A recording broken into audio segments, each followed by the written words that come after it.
জয় জগন্নাথ বন্ধুরা, দীর্ঘদিন অপেক্ষার পর অবশেষে মন্দিরের দরজা খুলতে ভিতরে প্রবেশ করলাম। এতদিন ধরে তোমাদের মন্দিরের বাইরে থেকে দেখাতাম। আজকে তোমাদের মন্দিরের দেউলঘর বা গর্ভগৃহের ভিতরে কেমন কারুকার্য হয়েছে বা দীঘার জগন্নাথ ধামের জগন্নাথদেব কেমন দেখতে হয়েছে আর ভিতরে কি কি চমক থাকছে তোমাদের আজকে এই ভিডিওতে দেখাবো। তো বন্ধুরা, ভিডিওটা স্কিপ না করে কন্টিনিউ দেখতে থাকবে আর ভালো লাগলে ছোট করে লাইক, শেয়ার আর সাবস্ক্রাইব করে বন্ধু হয়ে পাশে থাকবে।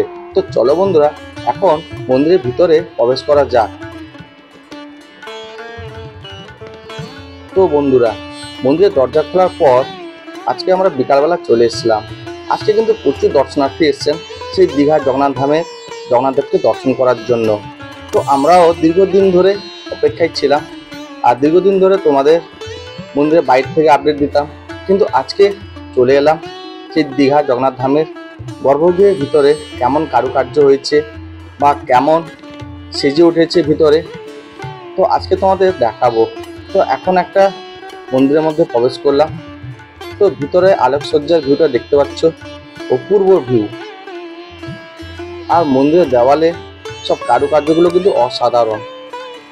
আর এই মন্দিরে 4টি দ্বার রয়েছে, 2টি দ্বার বড় আর 2টি ছোট। তো এখন 4টের মধ্যে 2টি খোলা রয়েছে। আর এই দ্বারের পর রয়েছে গরু স্তম্ভ।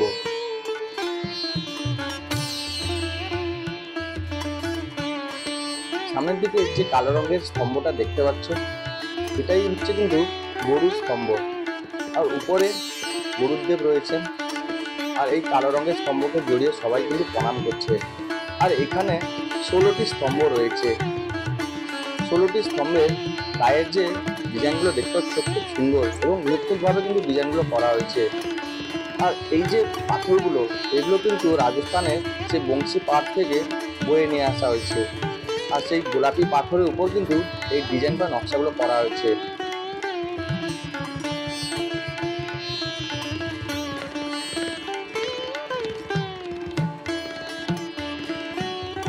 ষোলোটি যে স্তম্ভ রয়েছে, 16টি স্তম্ভের গায়ে কিন্তু সবগুলো কিন্তু একই ডিজাইন আর একই নকশা। আর দেখো, সেই গরু স্তম্ভকে জড়িয়ে কিন্তু সবাই প্রণাম করছে। নকশাগুলো দেখতে পাচ্ছ বন্ধুরা।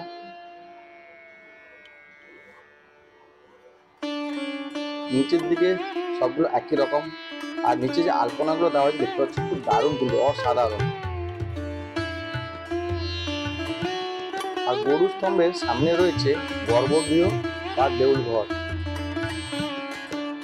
তো এখন আমরা তোমাদের সেই গর্ভগৃহের ভিতরটা দেখাবো।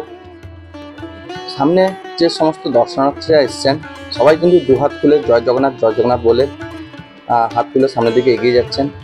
আর সবাই কিন্তু সেই মোবাইলের ছবি তোলায় ব্যস্ত।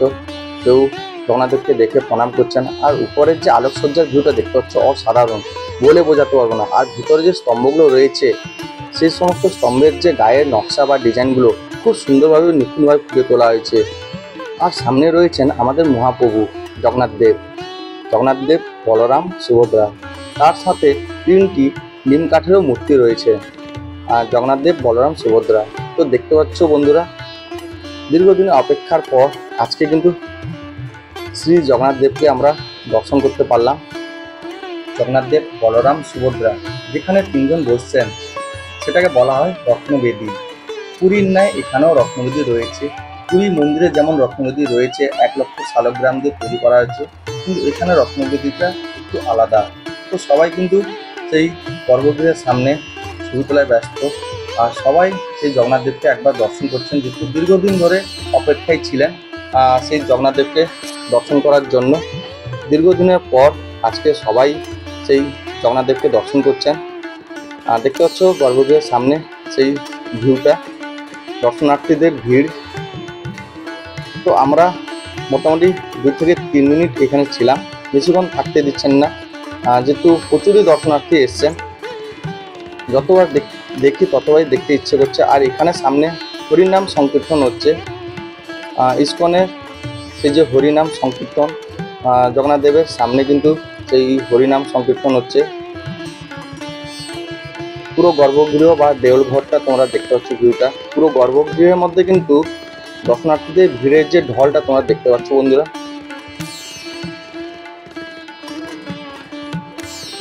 আর গর্ভগৃহের মধ্যে যে কারুকার্য বা আলোকসজ্জার যে ভিউটা অপূর্ব, বলে বোঝানো যাবে না। তো বন্ধুরা তোমরা কবে আসছো বলো, আর যারা যারা আসোনি তাদের বলবো তাড়াতাড়ি এসে কিন্তু কমেন্টটা করো আর জয় জগন্নাথ বলে চলে এসো দীঘায়।